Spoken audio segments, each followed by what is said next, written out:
Hello, nerds! Thank you for watching Generally Nerdy. This is your week in Nerdom music edition for the week of March 12th, 2018. This week we have crazy news from Mushroomhead, a bunch of new music, and Fred Durst is in the news. Right after this. Quiet on the set, rolling. Hi, I am Bitsy Telek. Hey, I'm Hale Appleman. I'm Walter Kane.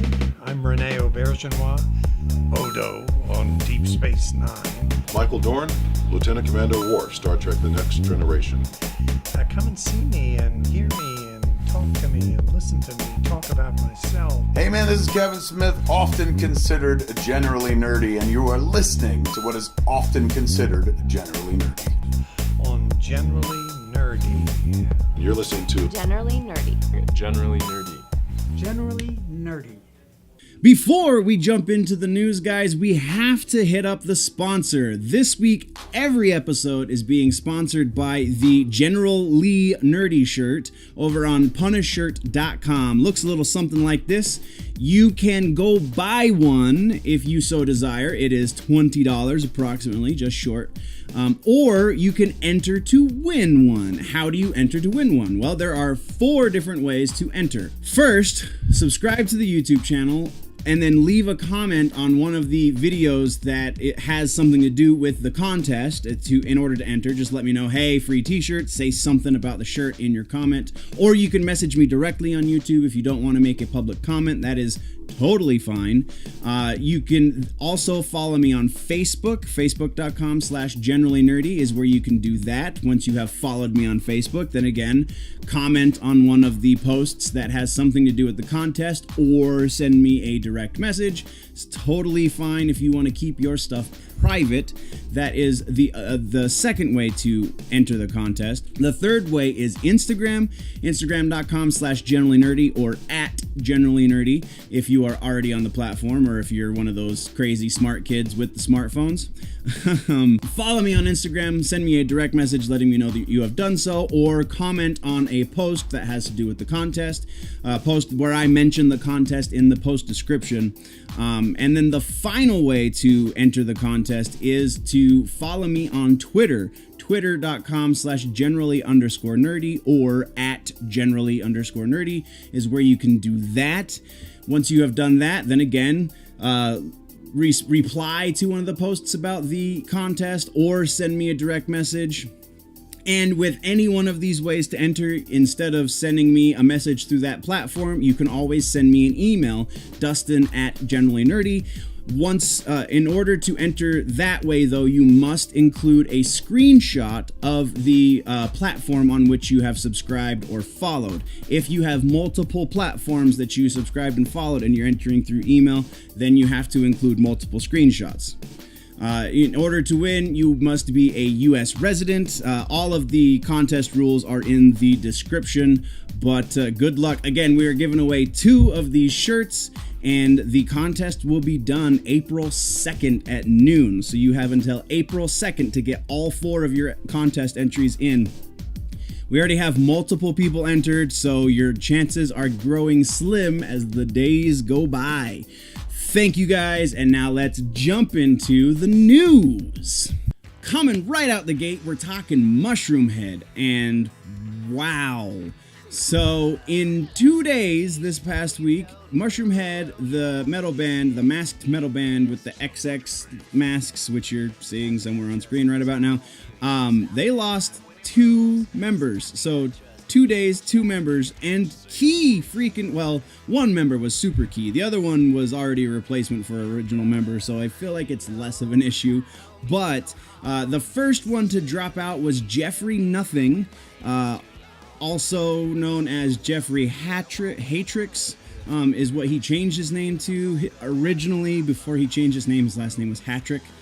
But yeah, Jeffrey Nothing, the singing melodic vocalist, left Mushroomhead. It was of the original members, there were 3, and he was one of them, and now there are 2, and that's J-Man. Oh no, there were 4, and now there's 3. The remaining original members are J-Man, as far as I know, And my Mushroomhead history is a little weak, but J-Man, Skinny is the drummer, J-Man is the other vocalist, and then Stitch, the keyboard player, and that's a big band. They were up to 9 members there for a minute when they had 3 vocalists, which was a great record. Their last album was, if you like metal, like really non-denominational metal, I feel like, because it takes a lot of bits from different kinds of styles of metal and it kind of mishmashes them all into one. And it also takes like EDM influences and other electronic influences and hip-hop influences and just kind of this amalgamation of stuff. And yeah, that kind of took me by surprise. And then when I was talking about it in a message board or on an Instagram post or something, somebody else informed me that Tommy Church, the guitar player, left. Tommy Church replaced Gravy and JJ Righteous. There was another guitar player for a while, but he left and I don't remember his name. Yeah, I don't remember the other guitar player. So they kicked out Gravy and JJ Righteous passed away. So it's just really interesting. As far as I know, Tommy Church was the only guitar player at the moment. So who knows what's going on there? Because it's one thing to learn lyrics, it's a whole other thing to learn band's style of music. So yeah, they have already replaced Jeffrey Nothing. They did not release the singer's name, nor have they shown what his stage moniker is going to look like, what his stage moniker even is for the name. So just definitely keeping our eyes posted on that. They are on tour, or they're about to start a tour rather, that's going all over the country. They will be in Colorado for 3 days, in which I am trying to get that interview so that we can talk to them. I was just going to talk to them about the current state of music and social politics stuff, but now there's this to add to the list of stuff. So who knows? I mean, I might not even get the interview, but it's out there in multiple platforms, so keeping my fingers crossed for that one. Very interesting. The new guy's voice is not quite as strong as Jeffrey Nothing's voice.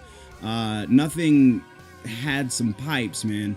And just, I thought it was really funny. We're going to move on after this, but I thought it was really funny that in Jeffrey Nothing's statement, in both Tommy and Jeffrey's statement, they said, we really love the guys in this band. We just, it's not where we want to be right now. And Jeffrey Nothing said specifically, I feel like as an artist, I want to go do other things, and it's more important for me to, I don't know, I don't remember exactly what I said, but it specifically said as an artist. Jeffrey, bro, I realize you make good music in Mushroomhead, but I don't know if you realize that your solo stuff kind of just sounds like Mushroomhead light.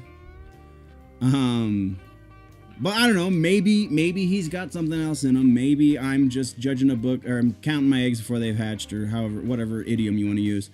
But yeah, we're definitely going to be keeping our ears open to see the new stuff that's coming out of them, because I know they're also working on a new record. They're working on putting out their next DVD compilation. So very interesting stuff coming out of the Mushroomhead camp. Next, we've got a whole bunch of new music to talk about. And I don't think we're getting out of the heavy stuff really at all this week. So, well, maybe slightly, but not much. So first on the list is Perfect Circle. We got a new Perfect Circle song. It's called Disillusioned. And this song is the reason why you listen to a Perfect Circle. Like, if you want to see fantastic musicianship and you want to see Maynard do crazy stuff with his voice, listen to Tool. If you want to see something that's a little more easy to digest and you want to get those intimate tones from Maynard's vocals, then you listen to A Perfect Circle. And this song is exactly that. They're not bad musicians. I'm not trying to say that the dudes in Perfect Circle are bad musicians by any stretch. They're just not Tool. this band, I feel like, highlights Maynard's softer side, and this song specifically just is so well executed to that degree. It's the compression on Maynard's vocals is not overly done in, so you have to listen at the quiet parts because it's not all flat crap, and they give him those quiet parts in order to flex that muscle in a different way. And it's a great song. Definitely check the link in the description, and we will talk about it after you have listened to it. Next on the list for new music is Between the Buried and Me. We talked about them a couple weeks ago. Their new record is still coming out. This new song is called Millions, and this is the first song from Between the Buried and Me that I have heard that's not super heavy. It's very interesting. It's still super sonically engaging. There's still the wonderful dynamics that you know and love from Between the Buried and Me, but there is not one harsh scream vocal. It's all very melodic, still pretty proggy with the progressions and the stuff, but interesting. I dig it, but it was totally unexpected, and unexpected in this case is a good thing. So again, link in the description. You go listen to it, then we'll talk back and forth about it. Next on the list of new music is Stone Temple Pilots, and this is the one part in this episode where we're going to kind of pop out of the heavy stuff. Still rock, but not metal or punk or whatever. Stone Temple Pilots' new song is called Never Enough. It's off their new record, which they're putting out, which now has a release date of March 16th. And yeah, I don't know what to make of this. It's okay. It's definitely not a standout Stone Temple Pilots song. I really, because of my age probably, I really don't know if they'll ever be able to top the stuff they did with Weiland, because the early Stone Temple Pilots, when they were all still heavy in their disease, Scott Weiland even Chester Bennington's vocals, and Chester was a pretty good vocalist in his own right, even that guy was not, Scott Weiland was not the same quality of a vocalist as Scott Weiland, because Chester Bennington was more accustomed to doing aggressive style vocals, and STP doesn't really do aggressive in the vocal area, and shouldn't, because that's not their sound. And not that Chester did extreme vocals for it when he was in Stone Temple Pilots, his voice wasn't the right fit, I feel like is probably a better way to put that. So again, I don't know if this new guy, Grit, I believe is his name, I don't know if he's going to be able to hold a candle to even what Chester did. I just feel like the vocals on this are super weak, and on STP they need a fantastic vocalist, because instrumentally they're kind of bland. There's nothing super exciting about this at all, especially because the vocalist is kind of but I don't know. That could just be me. You guys go listen to it. Link is in the description. Come back and talk to me about it. If you've already heard it, let's just start talking. Next on our new music list, we're talking about a couple of punk rock bands. One classic punk rock, skate punk style stuff. Pennywise, the punk rock, like, not necessarily standard bearers, but they're pretty close. I would say NoFX is probably the standard bearer, but Pennywise has been doing this almost as long as NoFX, and they're putting out a new record. The record is called Never Gonna Die. It will be out on April 20th, and they released the first single off of it, which is the title track off of the record. So the song is also called Never Gonna Die. Link in the description. It's punk rock, and it's Pennywise, and it sounds like both of those things. There's nothing super new about this, nothing to write home about, aside from the fact that, these guys are pushing well into their 40s, probably closer to their 50s at this point, and still rocking out. This is still a very upbeat punk rock tune that you would expect to hear from Pennywise, even in their heyday. This is that same quality. So kudos to them for that. But it's still punk rock, and there's only so much you can do with that genre, and these guys are stalwarts for the genre. So link in the description, you go check it out, let me know what you think. And then our last bit of new music news is an announcement from Madball, who is New York hardcore stalwarts. These guys have been in the hardcore scene, man, since the 80s, I want to say. Since like the punk rock heyday of the 80s, when hardcore was like just becoming a thing. And I haven't heard any new music off of it yet. They haven't released any of the tracks, though they are, I believe they are done recording it. The bit that we're talking about new music-wise, though, is on this record, they did a song with Ice-T, which is kind of awesome because Body Count is also New York hardcore. It's not quite the same, doesn't meet the same expectations as what you would think of when you associate the word New York hardcore. Because Ice-T is a rapper, so there's definitely that element to it.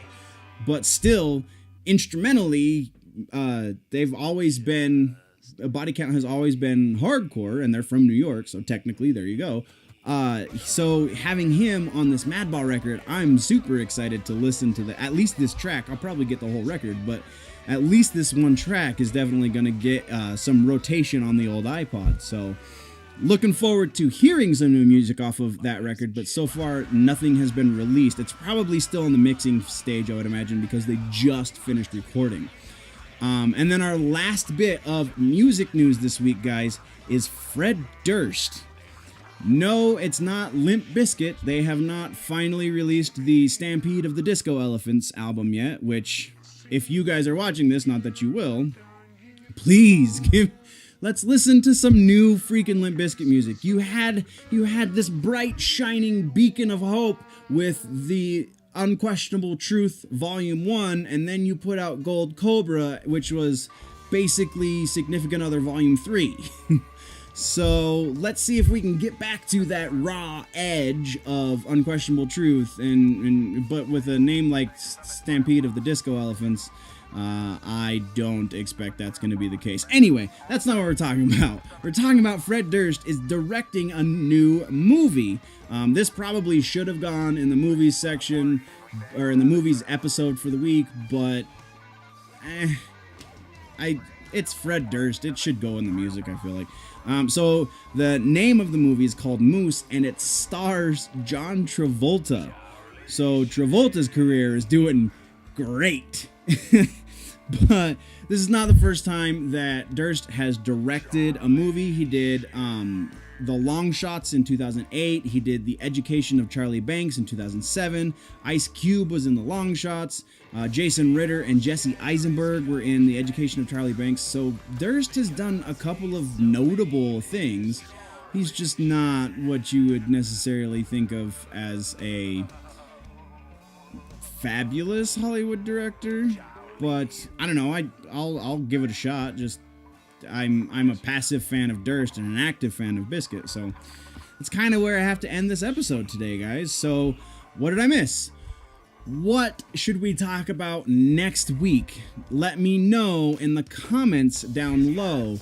If, though, you want to go deeper into the conversation, jump over to the website, generallynerdy.net. That's where you can find the links to all the social medias, so then you can go do all 4 of those entries into the contest and win your shirt. Or you can jump over to the Patreon, patreon.com/generallynerdy. You can jump on for just $1 a month and support this channel directly. If you get into the upper echelons of the support, then we start to have active conversations and you become a part of the show.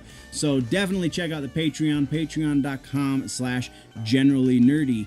If you are running behind on your nerd news and you want to catch up, click or tap that box right there to the left of my face to do that.